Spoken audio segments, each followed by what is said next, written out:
All right, you ready for some more Kant? We're in the Grounding for the Metaphysics of Morals, still using the Ellington translation, and we're on pages 44 and 45 here. And I just have one short, medium-sized paragraph of Kant to get through here. But as happens with Kant, there's some difficult expressions of what are actually probably some pretty simple ideas, and I have to get through the difficult expressions and try to explain the simple ideas for you. Kant says, autonomy of the will is the property that the will has of being a law to itself, independently of any property of the objects of volition. So, first thing to say is Kant thinks two or three different ideas are really closely related, almost interdefinable. One is reason, another is free will or autonomy of the will, and a third is morality. He thinks reason means we're able to act not according to our whims or our desires, but according to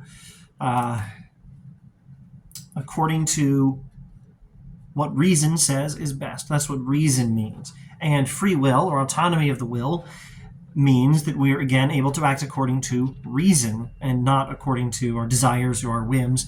And it also means, as he says here, acting independently of any property of the objects of volition, which means not acting so as to just achieve the goals of our actions, but acting according to universal principles, acting according to principles determined by reason, which are independent of any property of the objects of volition. Hang on, let me try to find a way to paraphrase this. Acting according to what reason says is best, and not just according to what we think we might be able to accomplish for ourselves by acting. That's the general idea. And what was the third concept I haven't yet defined? Morality. Morality means acting according to universal or universalizable principles, rather, again, according to desire or whim. And that means all three of these things go together. But while all three of them go together, it's just possible that we have reason, but that morality is not a real thing. Meaning, it's possible that we have the ability to think and act according to reasons that we consider are the best, and in some cases are not the same thing we would do if we just acted according to what we want.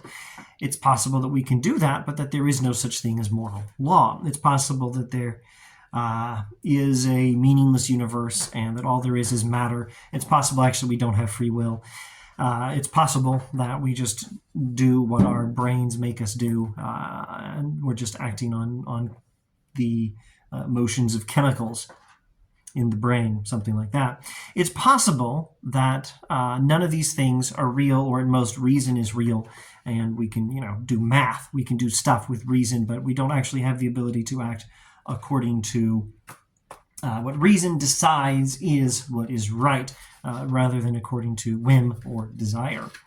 And so, the statement that you should do what is right, which Kant has articulated in terms of what he calls the categorical imperative, and the first version of the three versions he gave us of that was act only according to principles that are universalizable. Act according to principles such that we could wish that everyone would act the same way. Act according to universal principles, or let the justifications for your actions be universalizable justifications. That is the categorical imperative. And Kant's statement that we should act morally might not be true. Now he's going to talk about that, and we're going to have to talk about some other Kantian language, some typical Kant vocabulary. First, the statement of the categorical imperative. Now, what have we achieved so far? I've read one sentence and tried to explain what's going on there. Let me paraphrase that more briefly to catch up on what we've done so far. Autonomy of the will is the property that the will has of being a law to itself, independently of any property of the objects of volition, meaning autonomy of the will is being able to act according to what reason says, independently of what we might hope to achieve by our actions. The principle of autonomy is this, and it is the categorical imperative. Always choose in such a way that in the same volition, in the same act of willing, the maxims of the choice are at the same time present as universal law. In other words, only act in such a way that the principle you're acting on is a universal law, or is a universalizable principle. Now, one thing we don't want to misunderstand when we're reading Kant is this idea of legislating. Kant talks about the will as legislator of morality. What that does not mean is that we are making moral laws. No, Kant thinks the moral laws already exist. We just come along and have to act according to them. We conform ourselves to moral law, definitely not vice versa. We don't make moral law. But what we do make is principles for action that are consistent with moral law. And in that sense, we are legislating morality, or choosing for ourselves moral behavior in consistency with a pre-existing moral standard.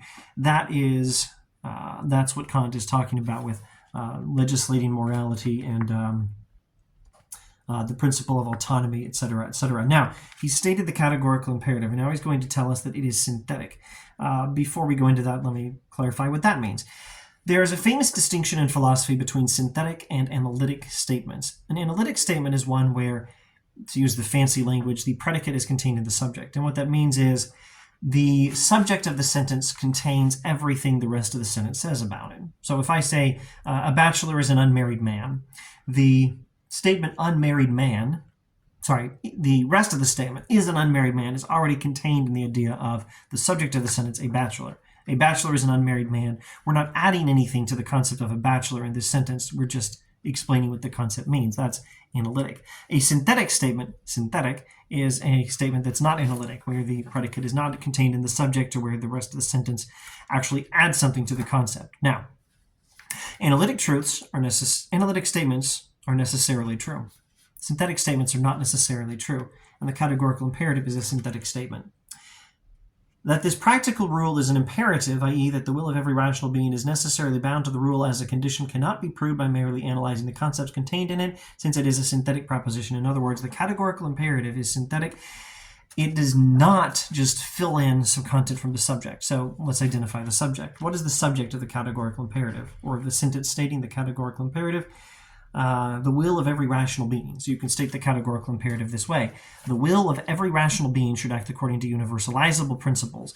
And that part, should act according to universalizable principles, is not just restating what is there in the concept of the will of a rational being, because we're rational because we have the ability to do math and discuss what is the best system of government.